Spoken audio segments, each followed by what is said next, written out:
Morning students. I hope आपने मेरा last videos देखा हो। मैं सारे प्रोसेस को क्लास 11 के अकाउंट्स को मैं बेसिक से स्टार्ट कर रही हूँ, बेसिक से सारा कुछ पढ़ा रही हूँ। आज मैं अकाउंटिंग टर्म्स का लायबिलिटीज कवर करूँगी, लायबिलिटीज टॉपिक। ठीक है, लायबिलिटीज होता क्या है? जितने भी बिजनेसमैन हैं, ठीक है, बिजनेस करते हैं तो वो खुद से जो पैसा लगाते हैं, एक वो हो गया वो, और दूसरा हो गया जो वो एक्सटर्नली और लोग से इन्वेस्टर्स होते हैं ना, जो इन्वेस्ट करते हैं, वो हो गया एक्सटर्नल। ठीक है, और जो मालिक जो पैसा लगाता है वो हो गया इंटरनल। तो लायबिलिटीज एक दायित्व है जो कंपनी को किसी ना किसी दिन at the end of the financial year उनको सारा पेमेंट करना पड़ता है, अपने सारे क्रेडिटर्स का पेमेंट करना पड़ता है उनको। ठीक है, तो चलिए जानते हैं लायबिलिटीज होता क्या है। ये इंटरनल लायबिलिटीज, ये है एक्सटर्नल लायबिलिटीज। इसको इसका क्लासिफिकेशन 2 वेज में किया गया है। ठीक है, देखिए इंटरनल लायबिलिटीज ये होता है own towards the owner of the business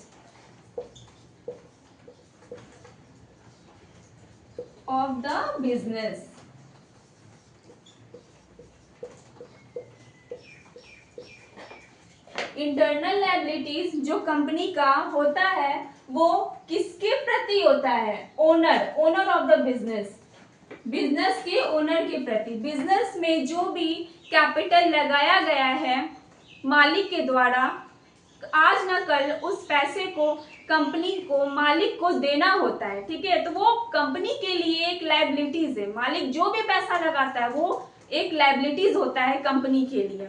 हम लोग आगे पढ़ेंगे अकाउंटिंग कॉन्सेप्ट, उसमें सेपरेट एंटिटी कॉन्सेप्ट है। ओके, सेपरेट एंटिटी कॉन्सेप्ट में बताया गया है मालिक और बिजनेस वो दोनों अलग है एक दूसरे से। ठीक है, business that is created by the law, okay, that do not have physical existence, physical existence उसका कुछ नहीं होता है। ओके, बट वो कोर्ट के नजर में वो लाई करता है। ओके, तो इस हिसाब से सेपरेट एंटिटी के हिसाब से, सेपरेट लीगल एंटिटी के हिसाब से ओनर और कंपनी वो दो अलग अलग चीजें। तो ओनर जो भी पैसा कंपनी में लगाएगा, कंपनी को बाद में उसका भुगतान करना होता है उसके ओनर को। ठीक है, तो इसीलिए यहाँ पे लिखा गया है owns towards the owner of the business. Okay, तो ओनर कौन हुआ? मालिक। ठीक है, तो इसमें इंटरनल लायबिलिटीज में आ गया कैपिटल और रिजर्व एंड सरप्लस।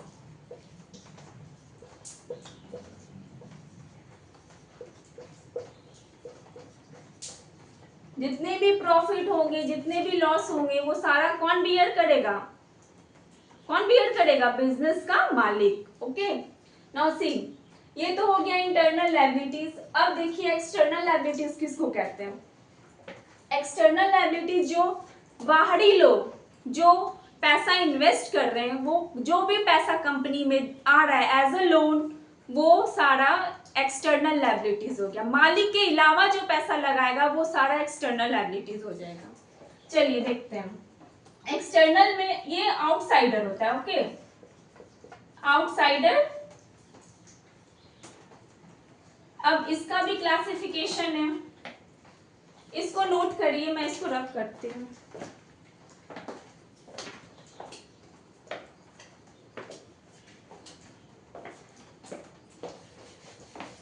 अब देखिए यहां मैं कैपिटल लिख देती हूं, कैपिटल, दूसरा रिजर्व एंड सरप्लस।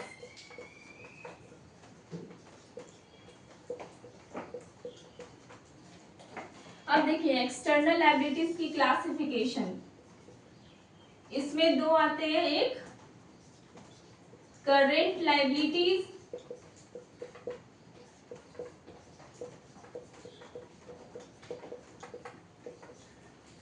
एक हो गया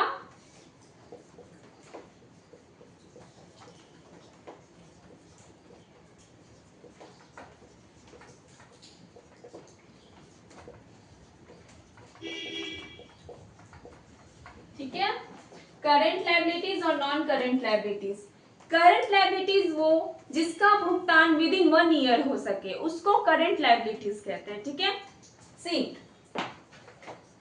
whose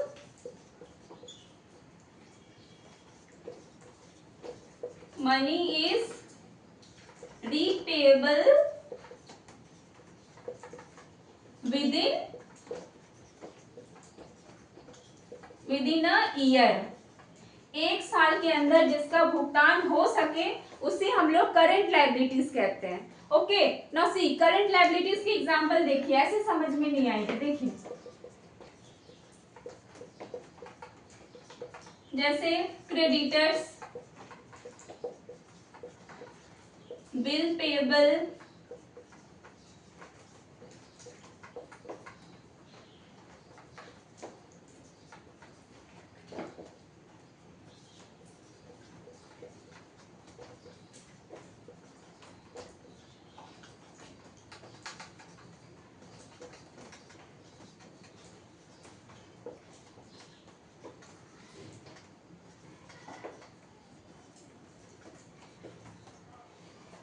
देखिए क्रेडिटर्स हो गए, बिल पेएबल हो गए, शॉर्ट टर्म लोन हो गए, आउटस्टैंडिंग एक्सपेंसेस हो गए, bank overdraft,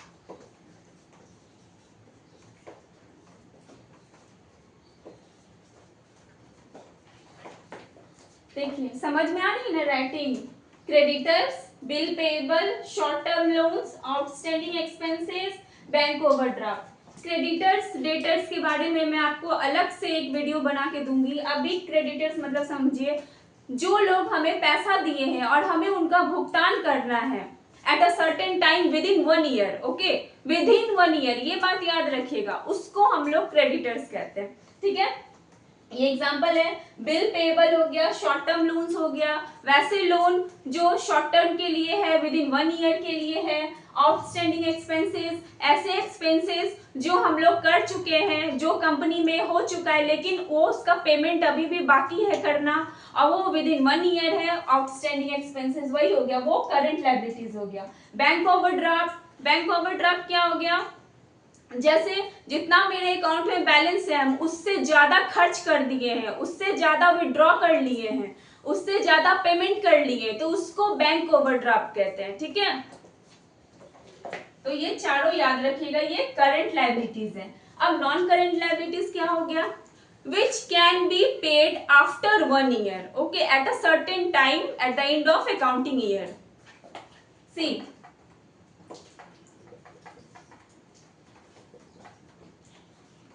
it has to be paid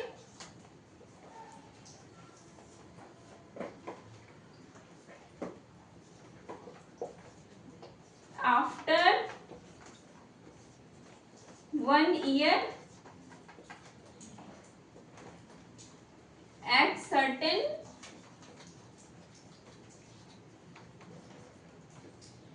time,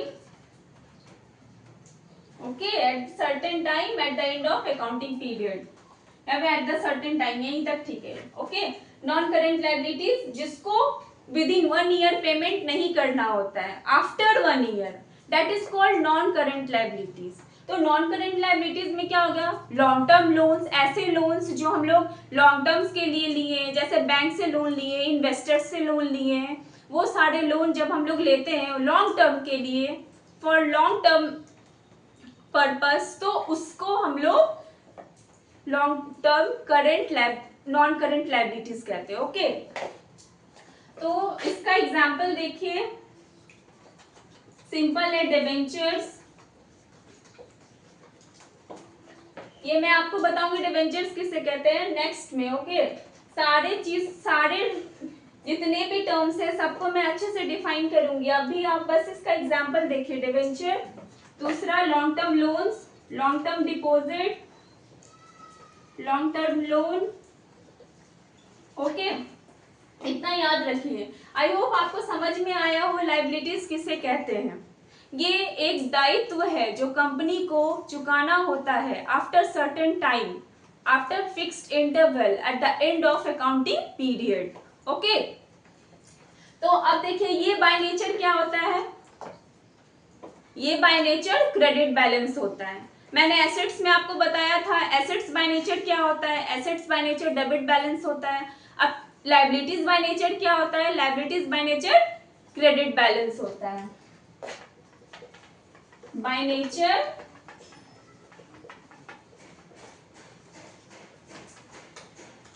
credit balance और it is shown on the left side of the balance sheet. Okay,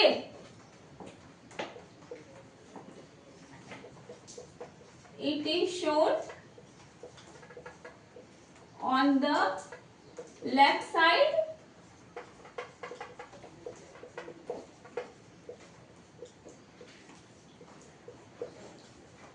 balance sheet. Okay, I hope आपको समझ में आ रहा हो लायबिलिटीज किसे कहते हैं। ये सारे चीज को आप अच्छे से एक जगह पे एक नोटबुक में उतार लीजिए ताकि आपको ये सारे पॉइंट्स दिमाग में रहे। ओके, ऐसा कुछ भी नहीं है जो मैंने आपको इसमें नहीं बताया हो। लायबिलिटीज के बारे में इतना काफी है। आई होप आप लोग को समझ में आया हो। आज आपने लायबिलिटीज देखा, मैंने एसेट्स का भी वीडियो बनाया हुआ है, एसेट्स किसे कहते हैं वो भी जाके देख लीजिएगा। ओके, और नोटिफिकेशन ऑन रख लीजिएगा ताकि मेरी सारी वीडियोस आप तक पहुंच सके। Thank you.